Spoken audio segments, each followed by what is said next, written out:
ZEE5 ಇರುವಾಗ ನೀವು ನಿಮ್ಮ ನೆಚ್ಚಿನ ಶೋಗಳನ್ನ ಎಂದಿಗೂ ಮಿಸ್ ಮಾಡಿಕೊಳ್ಳುವುದಿಲ್ಲ. ಅದು ಸಂಪೂರ್ಣ ಉಚಿತವಾಗಿ. ನಮ್ಮ ತುಳಸಿ ಏನಾದರೂ ಅಡ್ಡ ಬರದೆ ಹೋಗಿದ್ದಿದ್ರೆ ಈ ಅನಿಷ್ಠಾನ ಇಷ್ಟೊತ್ತಿಗೆ ಮನೆಯಿಂದ ತೊಲಗಿಸ್ಬಹುದಾಗಿತ್ತು. ಈಗ ಅವಳು ಮುಖ ನೋಡಿಕೊಂಡು ಇದನ್ನು ಸಹಿಸ್ಕೋಬೇಕು. ತಾತ, ನಾನೇನ್ ಬೇರೆಯವ್ರ ತರ ಮೋಸ ಮಾಡಲ್ಲ. ಡಬಲ್ ಸೈಟ್ ಬಂದ್ಮೇಲೆ ನೀನೇ ನನ್ನ ಬಗ್ಗೆ ಹೆಮ್ಮೆ ಪಡ್ತೀಯ. ಹೀಗೆಲ್ಲ ನನ್ನ ನೆಡ್ಸ್ಕೊಂಡಿದ್ದಕ್ಕೆ ನೀನೇ ಪಶ್ಚಾತ್ತಾಪ ಪಡ್ತೀಯ. ನೋಡ್ತಿರು. ನೆಗೆದು ಬಿತ್ತು. ನಿನ್ನ ಜೀವನದಲ್ಲಿ ಯಾವತ್ತೂ ಪಶ್ಚಾತ್ತಾಪ ಪಡೋಕೆ ಸಾಧ್ಯವೇ ಇಲ್ಲ. ಅಲ್ಲ, ಹೋಗೋಗಿ ಆ ನಂದಿನಿನ ನಂಬಿಕೊಂಡು ಡಬಲ್ ಸೈಟ್ ಅಂತ ಕೂತಿದ್ದೀಯಲ್ಲ. ಡಬಲ್ ಸೈಟ್ ಇರಲಿ, ನಿನಗೆ 6 ಅಡಿ 3 ಅಡಿ ಜಾಗ ಕೊಟ್ಟರೆ ಅವಳು ನಾನು ಪಂಚಾಯತಿ ಮಾಡೋದನ್ನ ಬಿಟ್ಬಿಡ್ತೀನಿ. ತಾತ, ಅವಳು ನಿನಗೆ ಗೊತ್ತಿಲ್ಲ. ಅವಳು ಸಂಧ್ಯಾ, ನೀನ್ ಸುಮ್ಮನೆ ನಂದಿನಿನ್ ವಹಿಸ್ಕೊಂಡು ಬರಬೇಡ. ಅವಳು ಏನು ಅಂತ ನಮಗೆ ಚೆನ್ನಾಗಿ ಅರ್ಥ ಆಗಿದೆ. ನಿನಗೆ ಅರ್ಥ ಆದ್ರೆ ಅಷ್ಟೇ ಸಾಕು. ಈಗಾಗಿದ್ದಾಯ್ತಲ್ಲ, ಮುಂದೇನು ಅಂತ ಯೋಚನೆ ಮಾಡೋಣ. ಹಾಗಂದ್ರೆ ಹೇಗೆ ಬಾಸು? ಇವಳು ಮಾಡೋ ಇಂಥ ಕೆಲಸಕ್ಕೆ ಶಿಕ್ಷಣ ಇಲ್ವಾಗತ್ತೆ? ನನ್ನ ಪಾಲಿಗಿದ್ದು ಒಂದೇ ಒಂದು ದಾರಿ, ಅದು ಮುಚ್ಚೋಯ್ತು. ಮುಚ್ಚೋಯ್ತು ಅಲ್ಲ, ಇವಳು ಮುಚ್ಚಿಬಿಟ್ಲು. ಅಲ್ಲಿರೋ ಚಿನ್ನನ ಮಾರಿದ್ರು ಜಾಸ್ತಿ ದುಡ್ಡು ಬರಲ್ಲ. ನಂಗೇನ್ ಮಾಡ್ಬೇಕು ಅಂತಾನೆ ಗೊತ್ತಾಗ್ತಾ ಇಲ್ಲ. ಬನ್ನಿ ಪ್ರಸಾದ್ ಅವ್ರೆ, ಕಾಫಿ ಏನಾದ್ರು ತರಲಾ? ಏನು ಬೇಡ, ಸಮರ್ ಜೊತೆ ಒಂದು ವಿಷಯ ಮಾತಾಡಬೇಕು. ಹೇಳಿ ಪ್ರಸಾದ್. ತಪ್ಪು ತಿಳ್ಕೊಬೇಡಿ, ಇದು ನನ್ನ ಉಂಗುರ.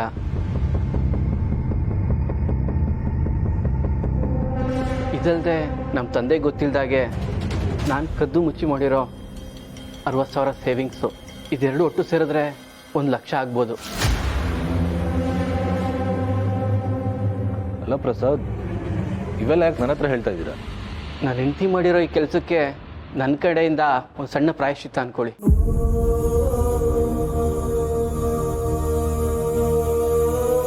ಅಲ್ಲ ಪ್ರಸಾದ್, ದಯವಿಟ್ಟು ತಪ್ಪು ತಿಳ್ಕೊಬೇಡಿ. ನ್ಯಾಯವಾಗಿ ಹೇಳಬೇಕು ಅಂದರೆ ಇವಳು ಇಷ್ಟಿಂದಲ್ಲಿ ಮಾಡಿರೋ ಮೋಸಕ್ಕೆ ನಾನು ಕೊಡ್ತಾ ಇರೋದೇನೂ ಅಲ್ಲ. ನನ್ನ ಕೈಲಾಗೋದು ಇಷ್ಟೇ.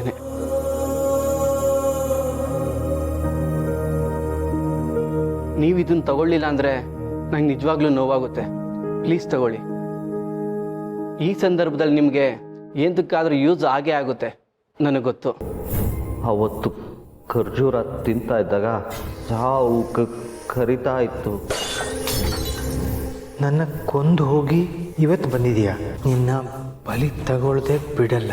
ಚಿಕ್ಕಮ್ಮವ ಸೇಫ್ ಆಗಿದಾರಂತೆ, ಆದರೆ ಅವ್ರ ಆಕ್ಸಿಡೆಂಟ್ ಆಗಿದ್ದ ಜಾಗದ ಹತ್ರ ಒಬ್ಬರೇ ನಿಂತಿದ್ರಂತೆ. ದೇವ್ರೆ, ನಿನ್ನೆ ಅಷ್ಟಾಯಿತು.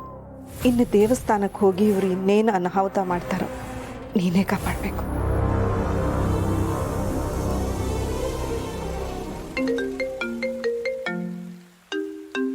ಅರೆ ಜನಾರ್ದನ್.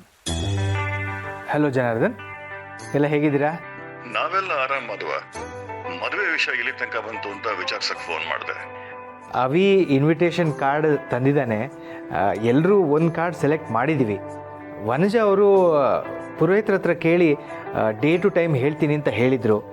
ಅದೊಂದು ಹೇಳಿಬಿಟ್ರೆ ನಾವು ಕಾರ್ಡ್ ಪ್ರಿಂಟ್ ಮಾಡಿಸ್ತೀವಿ. ಓಕೆ ಮಾಧವ, ನಾ ಮಂಜಂಗೆ ಹೇಳ್ತೀನಿ. ನಿನಗೂ ಆಮೇಲೆ ತುಳಸಿಗೂ ಡೀಟೇಲ್ಸ್ ಕಳಿಸು ಅಂತ. ಆಮೇಲೆ ಇದು ಛತ್ರ ಬುಕ್ ಆಗಿದೆ. ಓ ಸಂತೋಷ. ಸೊ ಕೊನೆಗೂ ನನ್ನ ಮಗ ನಿನ್ನ ಮಗಳು ಮದುವೆ ಆಗ್ತಿದೆ ಅನ್ನು. ಈ ಸಲ ಈ ಮದುವೆ ಯಾರೇ ಅಡ್ಡಿ ಬಂದರೂ ಹಾಗೇ ಆಗತ್ತೆ. ಯಾಕೆಂದ್ರೆ ನಾನು ಮುಂದೆ ನಿಂತು ಮಾಡ್ತಿದ್ದೀನಿ. ತುಂಬ ಖುಷಿ ಆಯಿತು ಜನಾರ್ದನ್. ನಾವೆಲ್ಲ ಫ್ಯಾಮಿಲಿ ಸೇರಿ ಇಲ್ಲಿ ನಂದಿಗಿರಿಗೆ ಬಂದಿದ್ದೀವಿ. ಇಲ್ಲಿಂದ ಬರ್ತಿದ್ದಾಗೆ ಮದುವೆ ತಯಾರಿ ಶುರು. ಮದುವೆ ಎಲ್ಲ ಆದಮೇಲೆ ನಾವೆಲ್ಲರೂ ಸೇರಿ ಒಂದ್ಸತಿ ಇಲ್ಲಿಗೆ ಬರೋಣ. ಹಾಗೆ ಆಗಲಿ ಮದುವೆ. Take care, see you soon. ಸದ್ಯ ಜನಾರ್ದನೇ ಸ್ಟ್ರಾಂಗ್ ಆಗಿ ನಿಂತಿದ್ದಾನೆ ಅಂದರೆ ಇನ್ನು ಈ ಮದುವೆ ಆಗೇ ಆಗುತ್ತೆ. ಖಂಡಿತ ಆಗತ್ತೆ. ಫೈನಲಿ ನನ್ನ ಮಗನ ಮದುವೆ ಆಗ್ತಾ ಇದೆ, ಎಲ್ಲ ನಿಮ್ಮಿಂದ.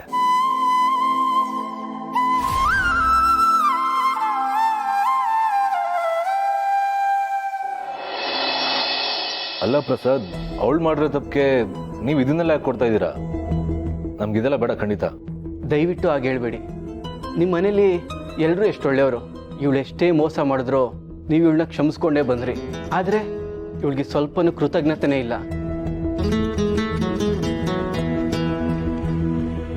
ಇವಳು ಮಾತ್ರ ಈಗ ಯಾಕೆ ಅಂತ ನನಗೆ ಅರ್ಥನೇ ಆಗ್ತಾ ಇಲ್ಲ. ರೀ, ನನ್ನ ಬಗ್ಗೆ ಯಾಕೆ ಹೀಗೆಲ್ಲ ಹೇಳ್ತಿದ್ದೀರಾ?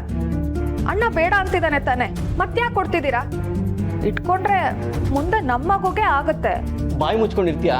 ಸ್ವಲ್ಪನೂ ಗಿಲ್ಟ್ ಇಲ್ವಾ ನಿನಗೆ? ಸಮರ್ಥ್ ಪ್ಲೀಸ್, ಇವಳನ್ನ ಕಟ್ಕೊಂಡಿರೋ ತಪ್ಪಿಗೆ ಇವಳ ಪಾಪದಲ್ಲಿ ನಾನು ಪಾಲ್ ತಗೋಬೇಕು. ಇಲ್ಲ ಅನ್ಬೇಡಿ. ಇದನ್ನ ತಗೊಂಡು ನನ್ನ ಮನ್ಸಿಗೆ ಸ್ವಲ್ಪನಾದ್ರೂ ನೆಮ್ಮದಿ ಕೊಡಿ ಪ್ಲೀಸ್. ಪ್ರಸಾದ್, ನಿನ್ನಂಥ ಹುಡುಗ ಇವಳಿಗೆ ಸಿಗಬಾರ್ದಾಗಿತ್ತು. ನಿನಗೆ ಒಳ್ಳೆ ಹುಡುಗಿನೇ ಸಿಗಬೇಕಿತ್ತು. ತಾತ ಏನ್ ಹಾಗಂದ್ರೆ? ನಾನ್ ಕೆಟ್ಟ ಹುಡುಗಿ ಅಂತನಾ? ಅದನ್ನೇ ಅಲ್ವಾ ನಾನು ಆಗಲೇ ಡೈರೆಕ್ಟಾಗಿ ಹೇಳಿದ್ದು. ತಾತ, ಸಂಧ್ಯಾ, ನೀನು ಮತ್ತೆ ಜಗಳ ಮಾಡಬೇಡ. ಸಮರ್ಥ್, ಒಂದು ಕೆಲಸ ಮಾಡೋಣ. ಸಂಧ್ಯಾ ಇವಾಗ ಗಿರ್ವಿ ಇಟ್ಟಿರೋ ನಮ್ಮ ಒಡವೆನ ಮಾರ್ಬಿಡೋಣ. ಅವಳಿಗೆ ತಂದಿರೋ 3 ಲಕ್ಷ ಕಳೆದ್ರೆ ಇನ್ನೂ 1.5 ಲಕ್ಷ ಸಿಗುತ್ತೆ ಅನ್ಸುತ್ತೆ.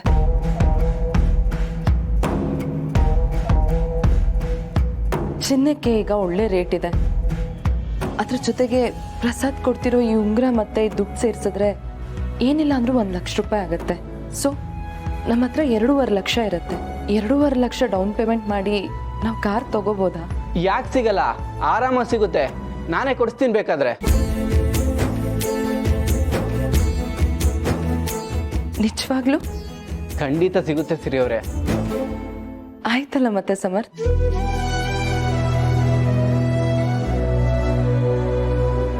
ನನಗೋಸ್ಕರ ನೀವೆಲ್ಲ ಇಷ್ಟೊಂದು ಹೆಲ್ಪ್ ಮಾಡ್ತಿದ್ದೀರಾ, ಆದರೆ ನನ್ನ ಕೈಲಿ ನಿಮ್ಮ ಕೈ ಸ್ಟ್ರಾಂಗ್ ಆಗಲಿ ಅಂತಾನೆ ನಾವೆಲ್ಲರೂ ಈಗ ಮಾಡ್ತಾ ಇರೋದು. ಎಲ್ಲ ಒಳ್ಳೇದೇ ಆಗುತ್ತೆ, ಟೆನ್ಷನ್ ಮಾಡ್ಕೊಳಕ್ಕೆ ಹೋಗ್ಬಿಡಿ. ಹೌದು ಸಮರ್ಥ್, ಹೇಗೋ ದೇವ್ರು ಒಂದು ದಾರಿ ತೋರಿಸಿದಾನೆ. ಸಂಧ್ಯಾ, ನೀ ನನ್ನ ಪಾಲಿನ ಒಡವೆಗಳನ್ನ ಮಾರಿ ಮಿಕ್ಕಿದ 1.5 ಲಕ್ಷ ಇಸ್ಕೊಂಡು ಬರ್ತೀಯಾ? ಸಮರ್ಥ್, ನೀನು ಅವಳ ಜೊತೆ ಹೋಗಿ ಬರ್ತೀಯಾ? ಅಲ್ಲ, ನಾನ್ ಹೋಗಿ ಬರ್ತೀನಿ. ನ್ಯಾಯಗದ ಬಿತ್ತು. ನಿನ್ನೊಬ್ಬಳನ್ನೇ ಏನಾದರೂ ಕಳಿಸಿದ್ರೆ ಆ 1.5 ಲಕ್ಷ ಅನ್ನು ತೊಳೆದು ಬಳಿದು ರಂಗೋಲಿ ಹಾಕ್ಬಿಡ್ತೀಯ.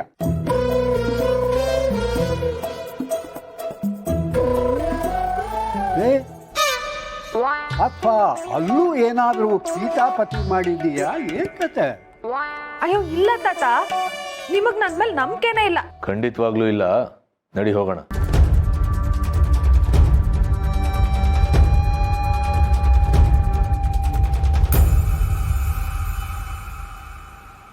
ಏನು ಹೇಳಬೇಕು ಅಂತ ಗೊತ್ತಾಗ್ತಲ್ಲ. ತುಂಬ ಥ್ಯಾಂಕ್ಸ್.